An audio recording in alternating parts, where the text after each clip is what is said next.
Hey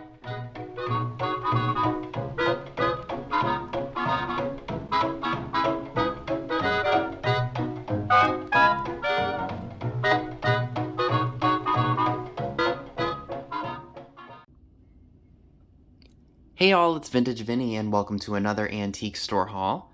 Everything we're going to be looking at today came from the Fayetteville Antique Mall in Fayetteville, Pennsylvania. After a little over a year, I was able to meet up again with Angie from Treasured Vintage, and Amy B joined us too. She'd never been there before, and I will tell you she is definitely going to be making that a regular stop.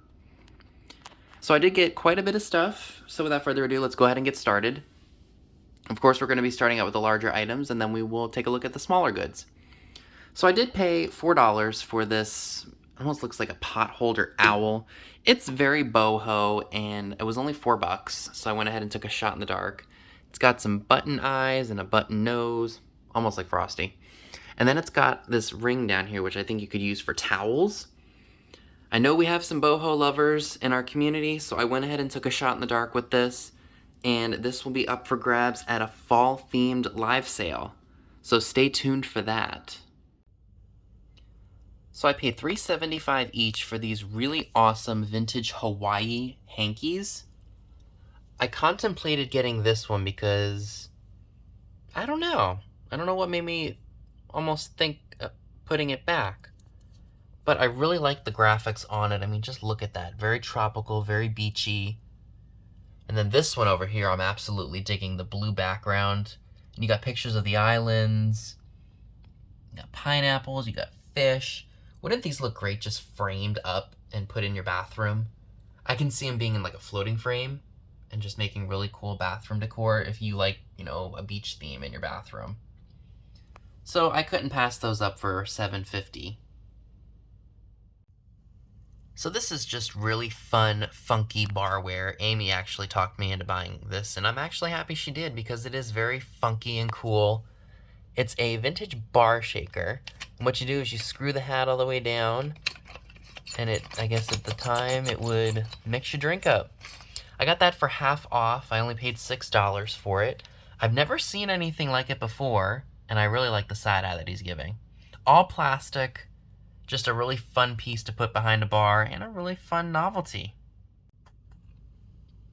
For $2.50, I got this really awesome vintage fish bucket. Usually when you see those vintage sand toys, they're really expensive, like upwards of about $75 to $100. At least that's what I've seen at my antique malls. And this one's not very big.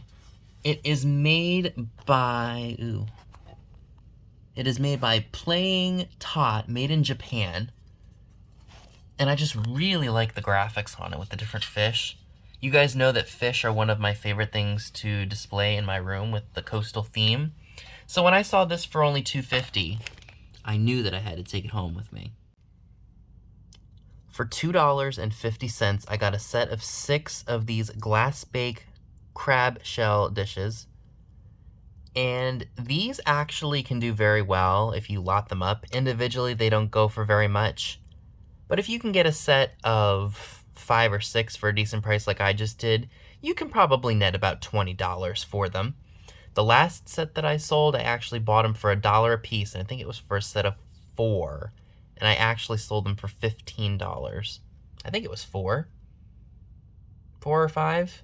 It was probably 4. So I got $15 for 4 of them, but you do have to get them on the cheap, because if you buy them high, you're taking a lot bigger risk of not making much money or breaking even. I didn't want to unwrap them all, but I just wanted to show you what one of them looked like. And there is the Glass Bake USA mark on the bottom. So that was a really good pickup. Okay, and my last larger item, and probably my favorite piece that I picked up, is this really awesome 1940s picture of Rita Hayworth, and it is attached to like a little mini drawer where you could store like jewelry or maybe like some spare change or something like that. The drawer does come out. The picture itself, unfortunately, is very rickety, and it looks like at one point that it was re-glued. So I might gently try to take this off and put some like super glue or something on it to stabilize it. I haven't decided yet. I do know that this isn't something you're, like, supposed to mess with a lot, so we'll see what happens. Now, I did pay about $38.25 for it. Amy and Angie both made a good point that this is something I'll probably never see again because it is so unique, and I absolutely love it. And since I bought things to sell, it'll cut my cost down for what I bought for myself. So, you guys know how much I love Rita Hayworth. And yeah, it's just a great picture of her. I remember showing this to my mom, and she said she really, really likes this. And I think this is going on her do not sell list. I'm telling you, there are some things that I bring home, and she likes them a lot, and she puts them on her do not sell list unless it is absolutely an emergency. But yeah, Rita is definitely one of my favorites, and I actually got to meet Mike from Great Finds here on YouTube. And we both share a common love of pinup, and we both love Rita Hayworth. And I actually had a chance to show this to him while we were talking and just, I guess you could call it networking. And I had a blast talking with you, Mike, as usual, and I look forward to meeting up with you again very, very soon. But this is just a phenomenal piece, and yeah, you just can't go wrong with Rita Hayworth. You just cannot. So this is a really good find. I love finding these little small trinket trays because they are easy to ship and they don't cost a lot to ship either. I actually got this half off for only $2. It's got kind of like a heart center, and I'm not sure if this is amethyst or not. I'm not sure who made it, but what I was thinking you could do for Halloween, you could put candy corn in here. How awesome would that be? So that will be up for grabs at one of my live sales. So this was actually the first item that I found when we went into the building where Angie was. She was actually in the third building where all the jewelry is, because that's Angie's main jam is the jewelry, and I call her the jewelry queen for a reason. And I found this Joseph Original birthday angel for the 8th year. The only real issue with her is that her hat has some minor chips on it. But other than that, nothing else is broken off of her, and she's in absolutely beautiful shape. She reminds me of a Southern Belle. Maybe it's just the hat. And she was only $5. I will do my research. Otherwise, it'll be up for grabs at one of my live sales. Now, there's this one booth that has a lot of, like, really discounted stuff. Some of it's a little junky, and some of it is good stuff. And this was one of the good items. It actually had been sitting there for a while, and then I just decided to go ahead and get it. It's a class of 1956 trinket dish. It was only $1, and it's made by the Castleton China Company, made in the United States. Now, my grandmother actually graduated high school. My dad's mom did in 1956. So that's probably the main reason why I went ahead and grabbed this. For $6, I did find a set of salt and pepper shakers that look very Christmassy and a little bit naughty. The tips don't exactly help in that matter. I can't make out who they're made by. I will do my research, of course, and see if they happen to be worth anything online. And if not, they will be up for grabs at a live sale. I really liked the Art Deco lines of them, and I'm not sure if these are uranium or not. A part of me feels like maybe they're not, but I didn't have my blacklight in store to see for sure, so we will see what happens.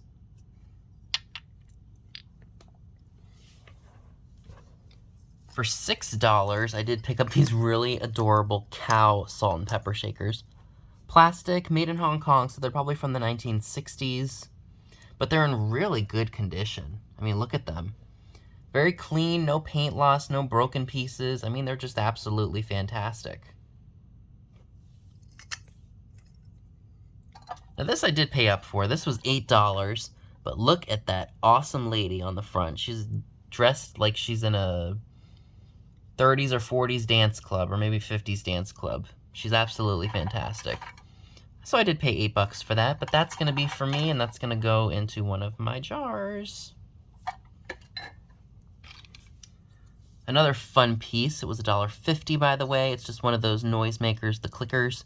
And it's got a clown or a jester on it, like that. It's not a very loud one, but I do love the color and I like the image on it.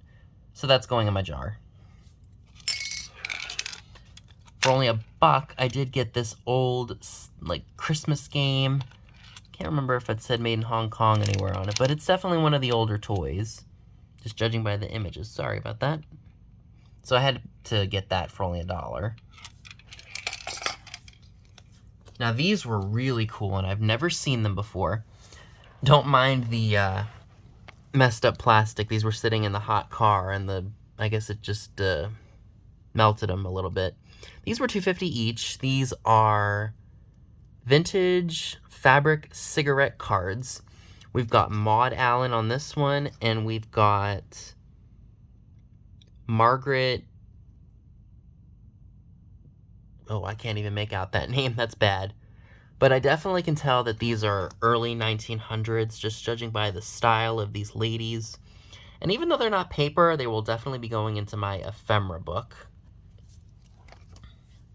And speaking of ephemera, I did get some really awesome postcards here.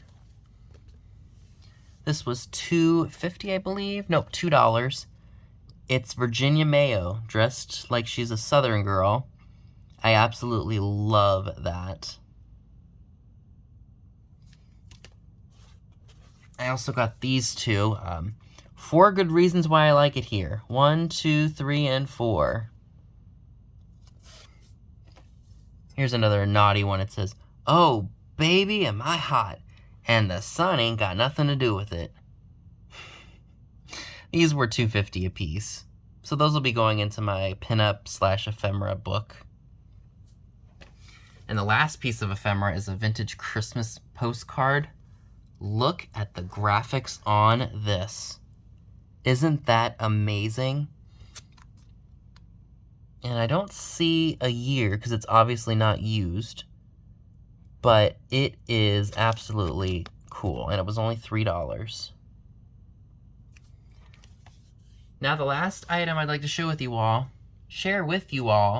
to conclude, I actually found another one of those Maco vases. I paid $5 for it. The first one that I found, I paid $1.25 for. And the second one I paid about $7 for, and this one I paid $5 for. Not a collection I intended on starting, but I just kept finding them, and I love them. These are made in occupied Japan, and anything made in occupied Japan dates it from 1945 to 1952. So that's what these range in age or year. That's what the age range or the year range is. Very cool pieces. Don't know if it's considered naughty because it's just a lady. But they are fun to collect, and they're small, and you can display them really nicely. So that is everything that I would like to share with you all today. Let me know in the comment section below what your favorite items were. I lied, this is actually the last item. It was sitting behind me and I forgot all about it. It's just one of those old, like, dime store toys where you try to fit the ball in the hole. It's got a tiger on it and has a very circus-like theme. And it's just really cool. Made in Hong Kong, probably from the 60s or 70s. Doesn't really do it justice, the color. There we go, kind of focused. But it's just fun and goes in the junk jar. It was $1.50. And now that concludes the video. So that's all I have for you today. Be sure and give this video a big thumbs up, leave a comment below, subscribe if you haven't already. Be sure and click the bell next to the subscribe button if you'd like to get notified when new videos are uploaded. Be sure and check me out on Instagram, the link to it is down below as well, where you will see pictures of items to come in future haul videos. Thanks so much for watching, and I'll see you all soon. Bye guys!